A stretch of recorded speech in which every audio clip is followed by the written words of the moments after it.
Bien, entonces, el tema de hoy, como les comentaba ahorita, se refiere a los traumatismos y fracturas maxilofaciales que como odontólogo debemos estar por lo menos en capacidad de hacer el diagnóstico cuando hay una fractura, sea utilizando radiografía panorámica, periapicales o tridimensionales o radiografía extracraneal, o sea, radiografía ya que se emplean con otros fines. Bien, entonces tenemos traumatismo y fracturas maxilofaciales. Debemos recordar, quizá un poquito, yéndonos hacia atrás un poquito en la física, hablar de Isaac Newton, que había las reglas de la física, que hablaba de la inercia, la dinámica y otras cosas más. O sea, que todo un cuerpo en movimiento, cuando un cuerpo en el espacio o en movimiento o en reposo se mantiene, a menos que una fuerza modifique esa condición. Pero bueno, eso era historia aparte ya de cuando Newton habló de eso. Vamos a ver entonces traumatismo y fracturas maxilofaciales. Yo siempre lo digo, los mejores doctores son esos tres que ustedes ven ahí, que son cuáles: dieta, ejercicio y alegría. Esas son las cosas que permiten mantener mejor la salud dentro de todo este convulsionado mundo. O sea, no es dejarse llevar mucho de las tentaciones de la comida, que es muy bueno, comer es muy bueno, pero como decía alguien, las cosas buenas de la vida o son ilegales, o son inmorales, o engordan o dan cáncer. Cualquiera de esas cuatro cosas. Así que hay que tratar de mantener la dieta lo más que uno pueda. Ejercicio, siempre actividad física es importante, y tener buen ánimo. El doctor Alegría también.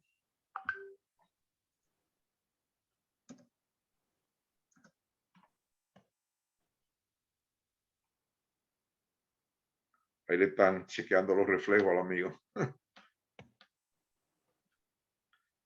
Bueno, como ustedes ven, los traumas, dígame, alguien que comentó, traumas son provocados cuando un agente rompe la integridad del tejido duro y blando de la región maxilofacial. Una pregunta: ustedes saben lo que es un trauma abierto y lo que es un trauma cerrado. Por ejemplo, una fractura abierta o una fractura cerrada. ¿A qué se refiere eso? Alguien que me pueda decir, de acuerdo a su concepción de lo que es una fractura abierta o cuando es una fractura cerrada. ¿Quién me comenta eso? Vamos a ver. Yo creo que tengo una idea, doctor. Puede Dime. ser que la fractura cerrada es cuando, por ejemplo, el hueso se fractura, pero el tejido no está, o sea, no está en exposición. Exactamente, es una fractura cerrada cuando, como tú Y dijiste, abierta es lo contrario, o sea, que está expuesto. Está abierto exactamente, tanto el tejido como el hueso está fracturado. exactamente, el tejido blando como el hueso, exactamente, ese es el concepto.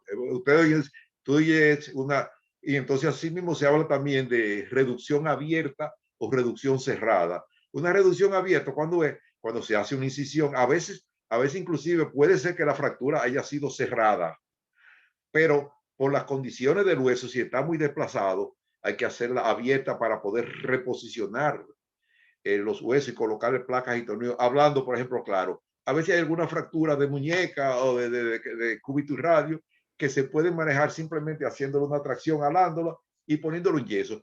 Pero en otras ocasiones, si está muy desplazada, es necesario hacer una incisión, abrir, localizar los fragmentos, colocar placas y tornillos, una placa de metal y tornillo. Entonces, eso lo veremos en el transcurso de la conversación.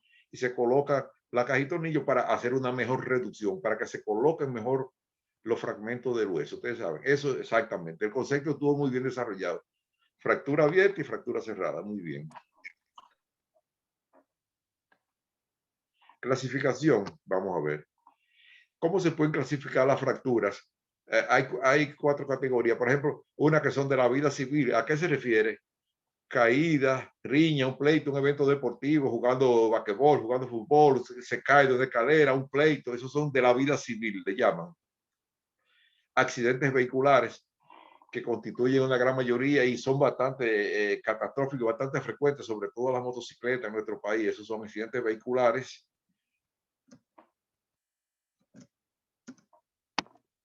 Heridas balísticas, es decir, provocadas por armas de fuego. Estas tienen otra característica, porque dependiendo del calibre del arma, ya eso va a producir otro tipo de daño. Lo que le llaman también entre juego la onda expansiva y otra cosa. Y esta la catástrofe. Por ejemplo, ¿a qué se refiere una catástrofe? Se desploma un edificio, le cae arriba una pared, lo que fuera. Entonces, como ustedes ven, esas son 4 clasificaciones: la vida civil, accidentes vehiculares, heridas balísticas y catástrofes. Esas son las categorías. Pero,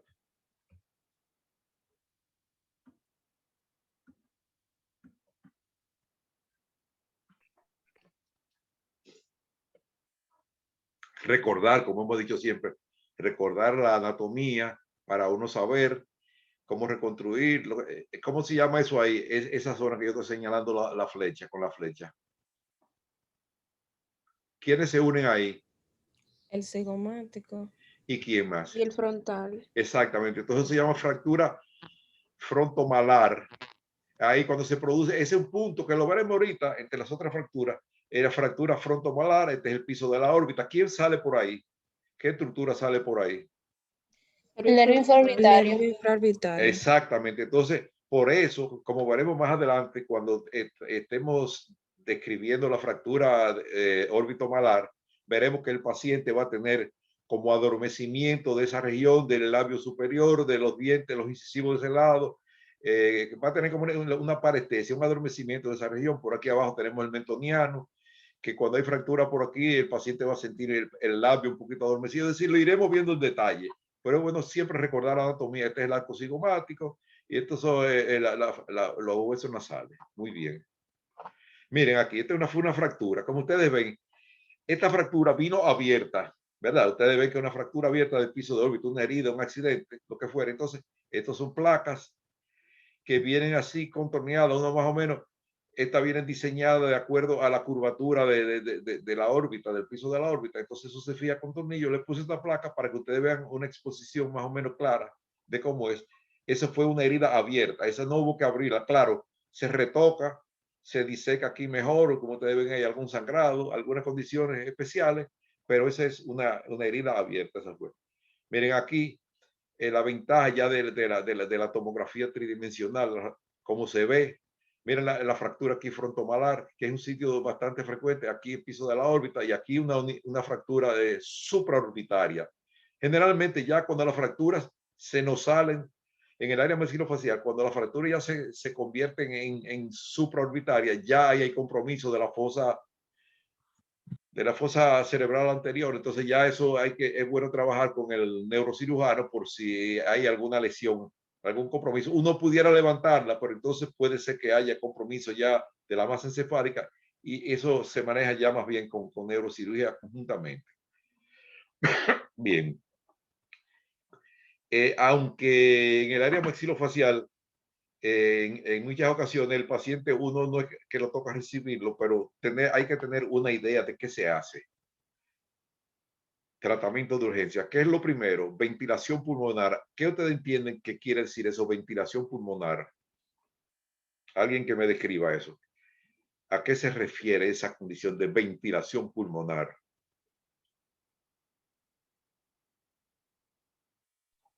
Bueno, sería, por ejemplo, cuando un paciente cae en paro, ambú, o sea, colocar le dije, oxígeno al 100%, dependiendo de qué el concepto, exactamente, eso es el concepto, pero aquí no estamos hablando en paro, porque aquí no estamos refiriendo a accidentes, pero el concepto es el mismo, o sea, mantener lo que se dice una vía aérea permeable, o sea, que le entre aire al paciente. ¿Tú me entiendes?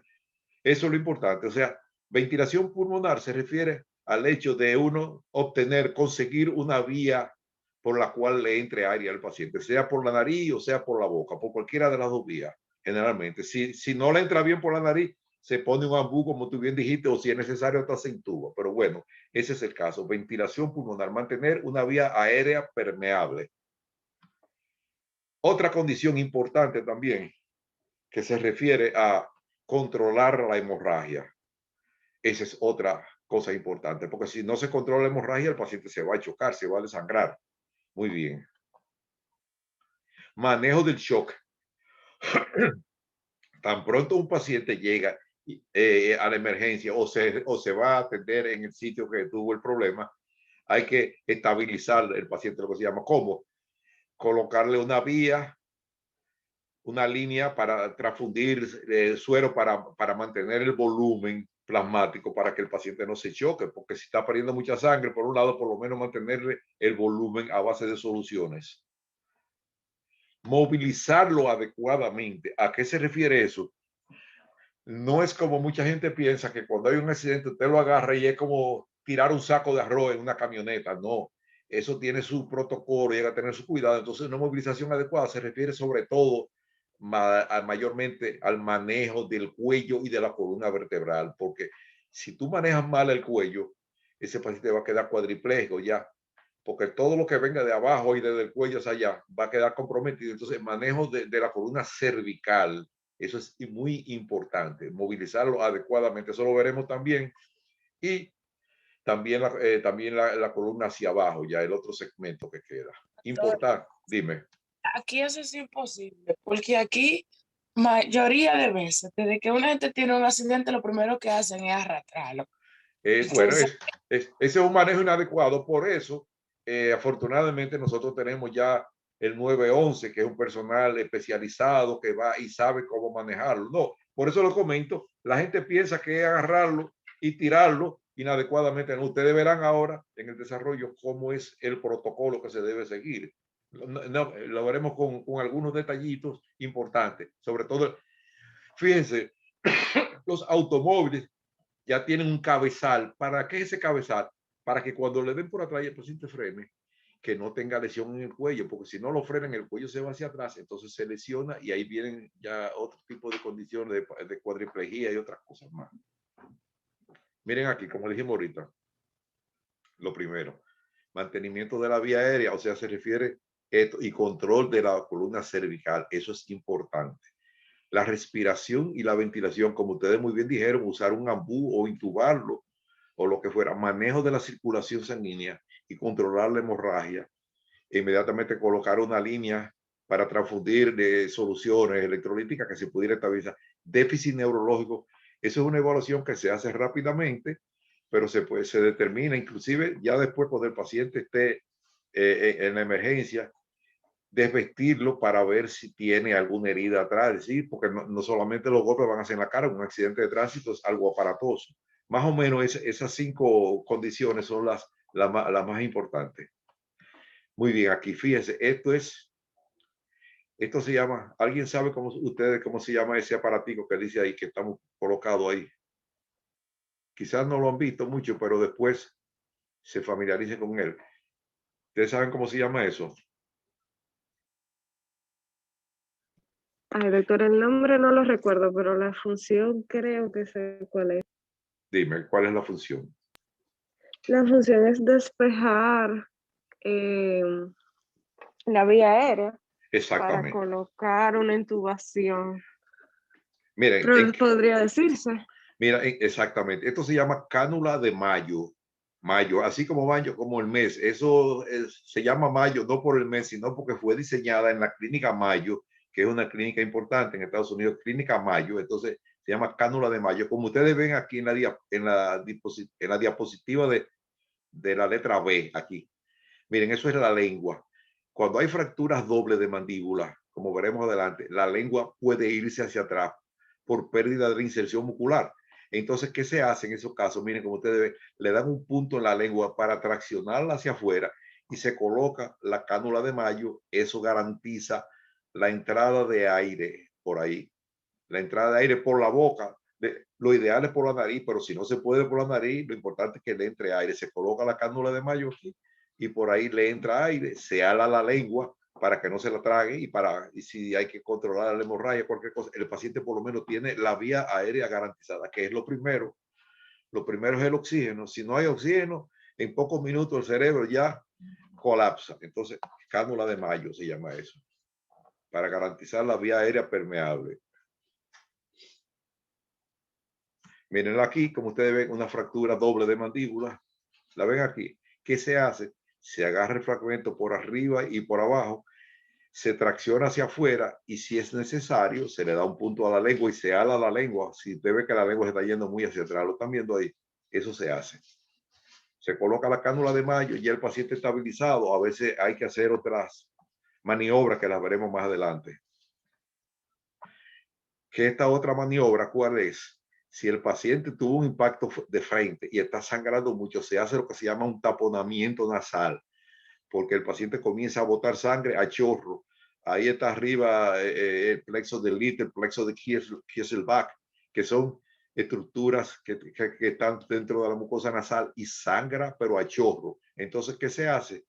Se pasa una sonda de Nelaton por aquí. Cuando sale atrás, usted de la vez se agarra con una pinza y se amarra una gasa para hacer lo que se llama un taponamiento nasal posterior, porque se va a tapar aquí atrás.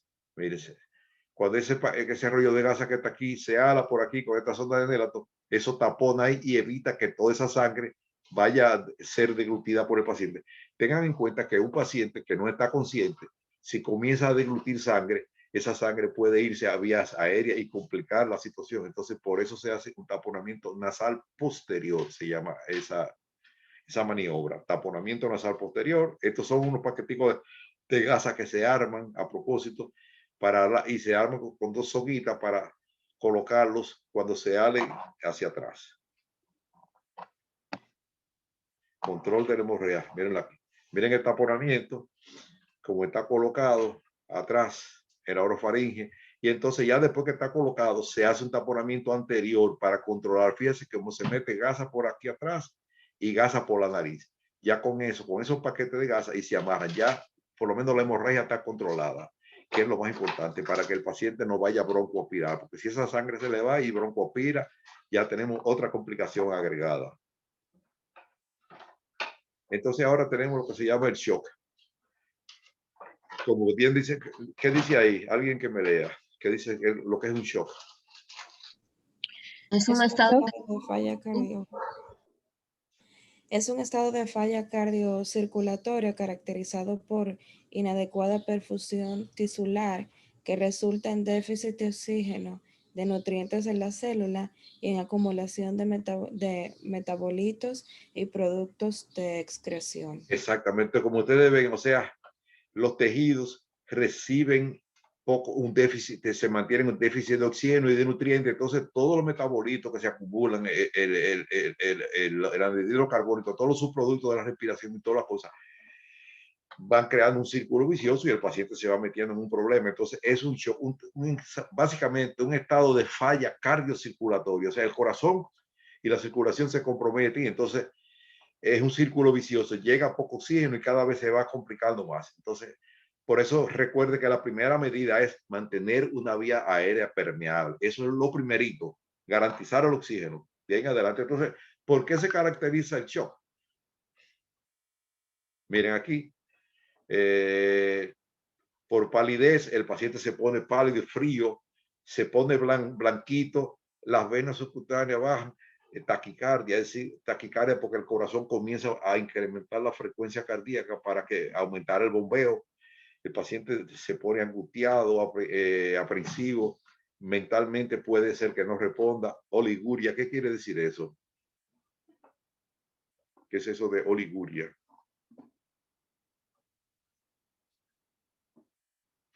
Oli, ¿a qué se refiere eso? Oliguria.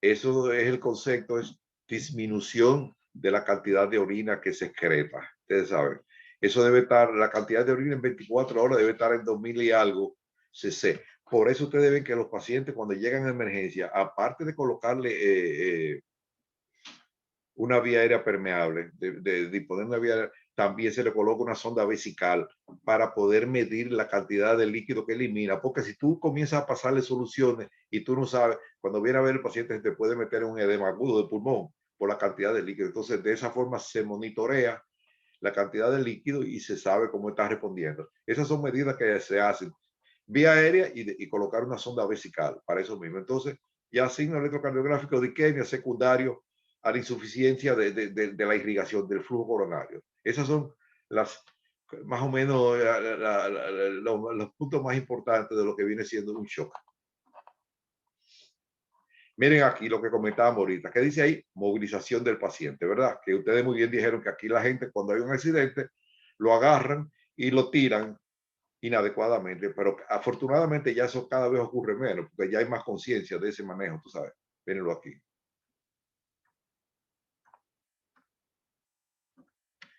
Miren ahí. Como ustedes ven, mire, ahí está muy importante la protección del cuello.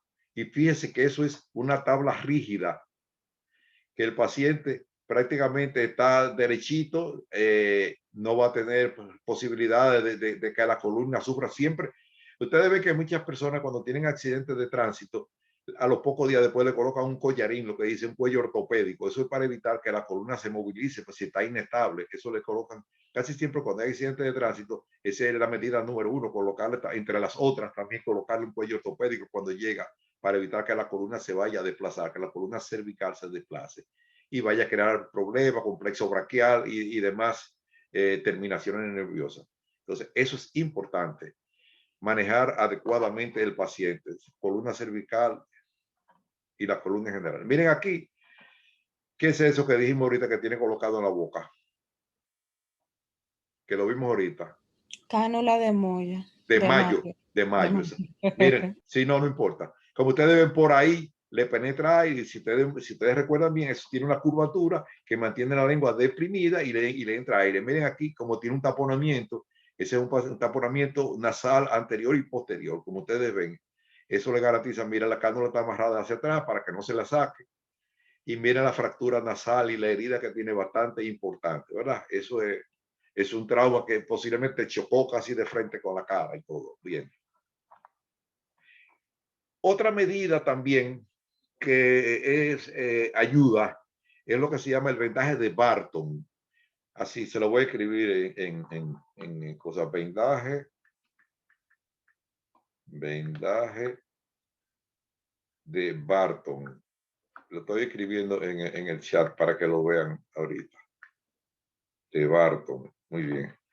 Ese vendaje se utiliza para inmovilizar la mandíbula si está muy desplazada y ver que el paciente se sienta un poquito más cómodo, porque imagínense ustedes una fractura doble moviéndose a como le dé la gana, eso va a hacer que el paciente esté muy incómodo, muy molesto. Entonces, con este vendaje de Barton se estabiliza por lo menos provisionalmente hasta que se actúe después. Vamos a ver entonces aquí las proyecciones radiográficas que más se emplean en el diagnóstico de la fractura. Tenemos la postero anterior, la proyección de Water, la lateral de cráneo, la proyección de Tau y la panorámica, que esa ya ustedes la manejan mejor, y la tomografía de cráneo. Esas son más o menos las imágenes.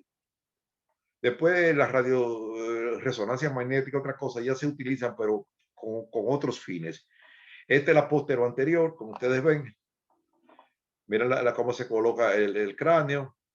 Aquí se ve bien el cuerpo mandibular y la rama, no también. El sector anterior no se ve muy bien porque la columna cervical se superpone.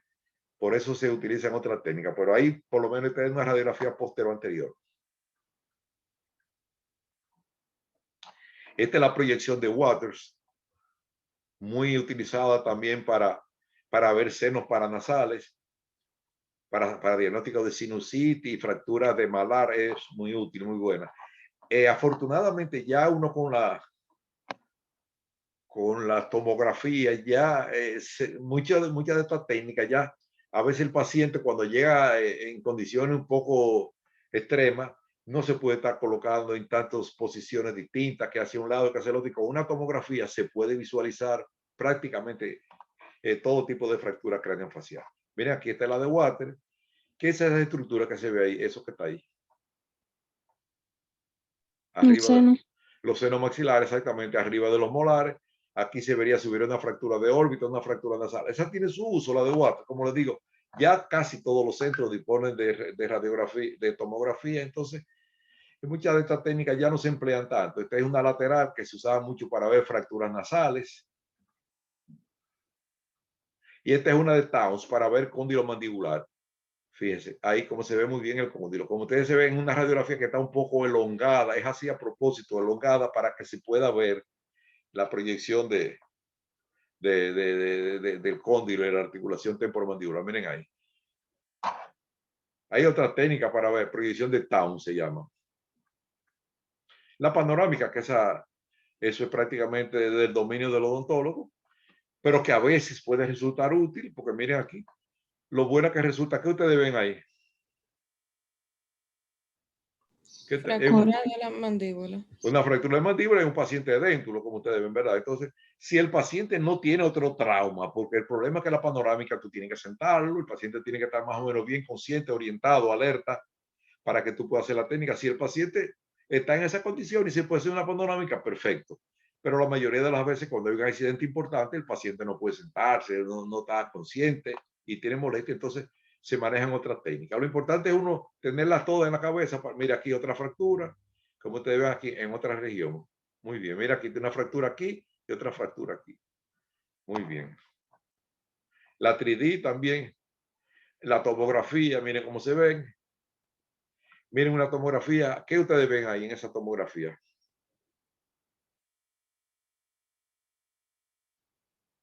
¿Qué se ve ahí? Ya queda un minuto y pico, por si nos salimos del aire, no se vaya. Oye, que yo lo grabo. Sería una fractura de la... Una doble fractura. Una fractura doble, exacto, de rama ascendente. Muy bien. Ya queda poco tiempo. Ustedes saben que si salimos del aire, no se vayan, que continuamos. Yo lo grabo y seguimos. Bien.